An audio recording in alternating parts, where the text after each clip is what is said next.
السلام علیکم ورحمۃ اللہ وبرکاتہ۔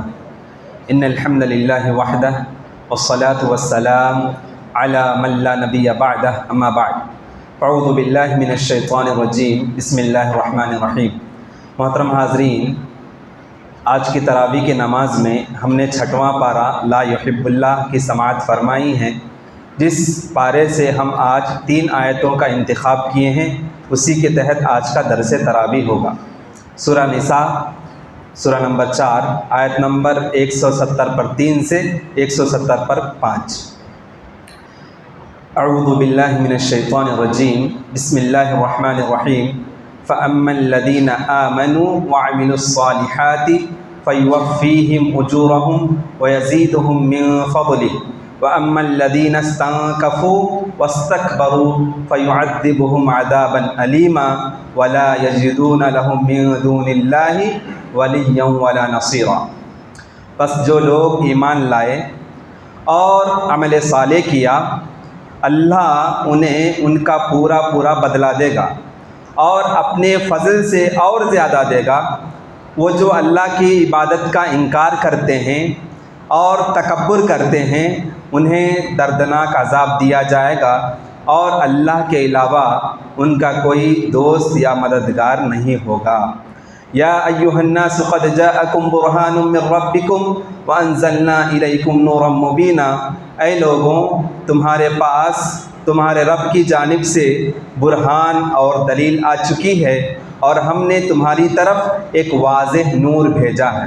فَأَمَّا الَّذِينَ آمَنُوا بِاللَّهِ وَاعْتَصَمُوا بِهِ فَسَيُدْخِلُهُمْ فِي رَحْمَةٍ مِّنْهُ وَفَضْلٍ وَيَهْدِيهِمْ إِلَيْهِ صِرَاطًا مُّسْتَقِيمًا۔ پس جو لوگ ایمان لائے اور اس کے ساتھ اپنا رشتہ مضبوط کر لیا تو انہیں اپنے رحمت اور فضل میں داخل کر دے گا اور انہیں اپنی طرف پہنچانے والی سیدھی راہ صراط مستقیم پر ڈال دے گا۔ محترم حاضرین، ایمان ایک عظیم دولت ہے۔ دنیا میں اللہ سبحانہ و تعالیٰ نے انسان کو بے شمار نعمتوں سے نوازتا ہے، اور سب سے اہم امپورٹنٹ اور جو چیز انسان کو نجات دلانے والی ہے وہ نعمت ایمان ہے۔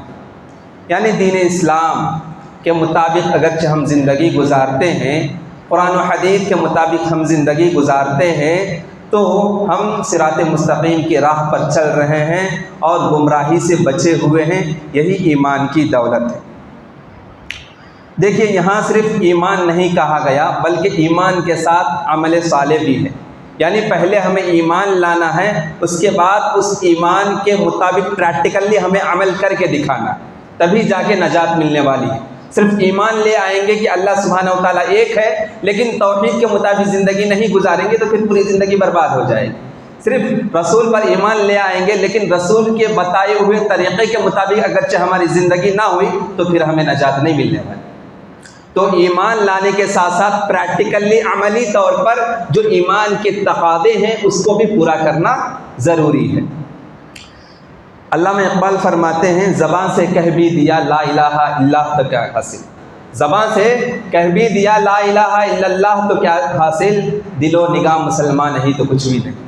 یعنی ہم اگرچہ زبان سے اقرار صرف کر دیتے ہیں لا الہ الا اللہ محمد رسول اللہ، لیکن ہماری عملی زندگی میں لا الہ الا اللہ کے جو تقاضے ہیں، محمد رسول اللہ کے جو تقاضے ہیں، اس کے مطابق اگرچہ ہماری زندگی نہیں ہے تو پھر ہماری زندگی صراط مستقیم پر نہیں۔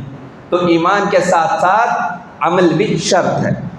ایمان اور عمل صالح کرنے کے بعد جنت نہیں ملنے والی جب تک اللہ کی فضل اس میں شامل نہ ہو، اللہ کی رحمت اور مہربانی شامل نہ ہو۔ صرف ہماری نیکی کی وجہ سے جنت نہیں ملنے والی، یہ تو اللہ کا فضل و کرم ہے کہ اللہ تعالی ہمیں توفیق دے دیتا ہے نیکی کرنے کی، اور ہم صراط مستقیم پر چلتے چلتے جنت میں پہنچنے والے بن جاتے ہیں۔ ورنہ اگر اللہ توفیق نہ دے نیکی کرنے کی تو ہم جنت حاصل نہیں کر سکتے۔ یہ تو اللہ کا فضل و کرم ہوتا ہے اپنے بندے پر کہ اس کو ایمان کا راستہ دکھاتا ہے، صراط مستقیم پر چلنے کے وسائل اور ذریعہ بتاتا ہے، اس کے مطابق ہدایت اس کو ملتی ہے۔ اس کے بعد بندہ پریکٹیکلی عمل کرتا ہے اور جنت کو حاصل کرتا ہے۔ جنت ہمارے اعمال کی وجہ سے نہیں ملنے والی، اللہ کے فضل و کرم اور اللہ کی رحمت اور مہربانی سے ملنے والی۔ ایک بات ہمیں معلوم ہوتی ہے۔ اور اسی طریقے سے پہلے ہمیں یہ معلوم کرنا ہے کہ ایمان ہے کیا۔ تو ایمان کے 6 ارکان ہیں، ایمان کے 6 ارکان ہیں، ایمان کے بیسک پلرز، یعنی بنیادی جو چیز ہے ایمان کے تعلق سے وہ 6 چیزیں ہیں۔ پہلے اللہ پر ایمان لانا، اس کے فرشتوں پر ایمان لانا، اللہ کے کتابوں پر ایمان لانا، اللہ کے رسولوں پر ایمان لانا، اور آخرت کے دن پر ایمان لانا، اور تقدیر اچھی ہو یا بری ہو اس پر ایمان لانا۔ یہ 6 ایمان کے بیسک پلرز ہیں۔ اگرچہ ان 6 باتوں پر، 6 چیزوں پر ہمارا ایمان پختگی کے ساتھ، عمل کے ساتھ رہا، تبھی ہماری نجات ہونے والی۔ سب سے پہلے ہم دیکھیں گے کہ اللہ پر ایمان لانا۔ اللہ پر ایمان لانے کا مطلب یہ ہے کہ ہم اللہ کو خالق، مالک، مدبر جانیں، اللہ کو واحد جانیں، اللہ ہی کو ہمارا کارساز جانیں، اللہ ہی کو ہمارا مالک جانیں، اللہ ہی کو ہمارا رازق جانیں، اور ہمیں جب بھی کوئی ضرورت ہو تو صرف اللہ سے مانگیں۔ جب بھی کوئی ضرورت اور مصیبت میں ہمیں ضرورت پیش آئے یا پریشانی میں ہمیں کوئی ضرورت پیش آئے تو سپورٹ کے لیے سپورٹر صرف اللہ کو سمجھیں۔ پریشانی میں، مصیبت میں صرف اللہ کے دربار میں سر جھکانا، یہ ایمان ہوتا ہے۔ اور صرف اللہ پر ایمان لانے کا مطلب اتنا نہیں، اللہ پر ایمان لانے کا تقاضا یہ ہے کہ اللہ کے بتائے ہوئے تعلیمات کے مطابق زندگی گزارنا۔ اللہ تعالیٰ جو قرآن نازل کر کے اس میں جو احکامات دیا ہے، جو آرڈرز دیے ہیں، جو قرآنی تعلیمات ہیں، اس کے مطابق زندگی گزارنا، تبھی جا کر ہم اللہ پر ایمان لانے والے ہیں۔ اسی طریقے سے جب ہم فرشتوں پر ایمان لاتے ہیں تو قرآن و حدیث میں فرشتوں کے تعلق سے جتنی بھی چیزیں، فرشتوں کے صفات، فرشتے کیسے ہوں گے اور فرشتوں کا کیا، ان کے عبادات کے سلسلے میں، یعنی قرآن و حدیث میں فرشتوں کے تعلق سے جو بیان کیا گیا ہے اس پر ایمان لانا، اس میں شک نہیں کرنا ایسے ہوں گے ویسے ہوں گے۔ اور اسی طریقے سے جب کتابوں پر ایمان لانے کا تقاضا ہے تو یہ ہے کہ کتابوں میں، یعنی اللہ سبحانہ و تعالیٰ اس سے پہلے، ہمارے نبی سے پہلے جتنے بھی پیغمبر آئے ان پر جو اللہ کی کتاب نازل کیا، کلام اللہ نازل ہوئی، ان پر بھی ایمان لانا ہے۔ اور سب سے آخری پیغمبر محمد صلی اللہ علیہ وسلم پر نازل ہونے والی کتاب قرآن مجید پر بھی ایمان لانا ہے۔ اور قرآن مجید پر ایمان لانے کا تقاضا یہ ہے کہ قرآن کریم کی ہر آیت پر ایمان لانا ہے، قرآن کریم کی ایک آیت پر بھی شرط نہیں کرنا ہے، اور قرآن کریم کی ہر آیت پر عمل کرنا ہے۔ یہ اصل ایمان ہے، قرآن کریم کی ہر آیت پر عمل کرنا ہے، تبھی جا کر ہم مومن بننے والے ہیں۔ ایسے نہیں جو احکامات ہمیں پسند آئے اس کو لے لیا اور جو احکامات ہمیں پسند نہیں آئے اس کو چھوڑ دیا، ایسا نہیں۔ قرآن کریم کی جتنے آیات ہیں، تمام کے تمام آیات، احکامات جو ہم پر نازل ہوئی ہیں، تمام آیت پر ایمان لانا، اس کا تقاضا ہے کہ اس کے مطابق عمل کرنا، تبھی جا کر ہم پکے سچے مومن بن سکتے ہیں۔ اور اسی طریقے سے جب رسولوں پر ایمان لانے کا مطلب آتا ہے تو اس کا تقاضا یہ ہے کہ رسول کی باتوں پر ایمان لانا، یعنی نبی کریم صلی اللہ علیہ وسلم پر جب ہم ایمان لاتے ہیں، محمد الرسول اللہ کہتے ہیں کہ اللہ جو ہے، یعنی اللہ کے رسول صلی اللہ علیہ وسلم اللہ کے پیغمبر ہیں، رسول ہے، جب ہم کہتے ہیں تو اس کا تقاضا یہ ہے کہ رسول کے بتائے ہوئے طریقۂ زندگی کے مطابق زندگی گزارنا، احادیث کے مطابق زندگی گزارنا۔ آپ رسول پر ایمان لاتے ہیں، نبی پر ایمان لاتے ہیں، محمد صلی اللہ علیہ وسلم کو آخری پیغمبر سمجھتے ہیں، لیکن محمد کے بتائے ہوئے طریقے کے خلاف زندگی گزارتے ہیں، آپ مومن نہیں ہو سکتے۔ نبی کے بتائے ہوئے طریقے کے خلاف میری اور آپ کی زندگی ہوتی ہے، ہم اپنے آپ کو مومن نہیں کہہ سکتے ہیں۔ رسول صلی اللہ علیہ وسلم پر ایمان لانے کا تقاضا یہ ہے کہ تمام کے تمام احادیث پر ایمان لانا، اور تمام کے تمام احادیث رسول، جتنے بھی احادیث نبویہ ہے، نبی کریم صلی اللہ علیہ وسلم کی احادیث ہے، تمام کے تمام احادیث پر عمل کرنا۔ اگرچہ ایک حدیث کے خلاف بھی زندگی گزار رہے ہیں، سمجھ لو پکے مومن نہیں ہیں۔ نبی کریم صلی اللہ علیہ وسلم کی ایک حدیث کے خلاف بھی اگرچہ زندگی گزار رہے ہیں، پکے مومن نہیں ہیں۔ اگرچہ میں اور آپ اپنی زندگی کا جائزہ لیں، دیکھیں، خود ٹٹولیں، اپنے نفس کا جائزہ لیں، محاسبہ کریں، تجزیہ کریں اپنے لائف سٹائل کا، دیکھیں گے ہماری زندگی میں ڈھیر سارے ایسے کام ہم کرتے ہیں جو سنت کے خلاف کرتے ہیں۔ نہیں، اپنا جائزہ ہم لیں گے تو ابھی اگرچہ لسٹ بتانا چاہوں تو بہت بتا سکتا ہوں، وقت کافی نہیں۔ ہماری زندگی میں سنت کے خلاف بہت سے کام ہو رہے ہیں، لیکن ہمیں اس کا احساس نہیں۔ اس کا مطلب پختگی، ایمان کی جو پختگی ہونی چاہیے، 100% ایمان ہمارے دلوں میں پیوست نہیں ہے، اور جب تک 100% ایمان ہمارے دل میں نہ ہو تب تک جا کر ہم نجات نہیں ملنے والی۔ ایمان لا لینا کافی نہیں، زبان سے اقرار کرنا کافی نہیں، دل سے تسلیم کرنا کافی نہیں، عمل بھی کرنا ضروری ہے۔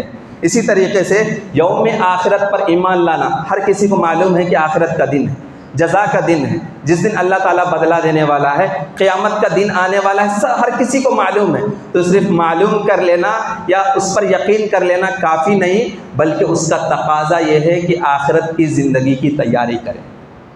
آخرت پر ایمان لانے کا تقاضا یہ ہے کہ اس کی تیاری ہم کریں، آخرت کی فکر لیتے ہوئے زندگی گزاریں۔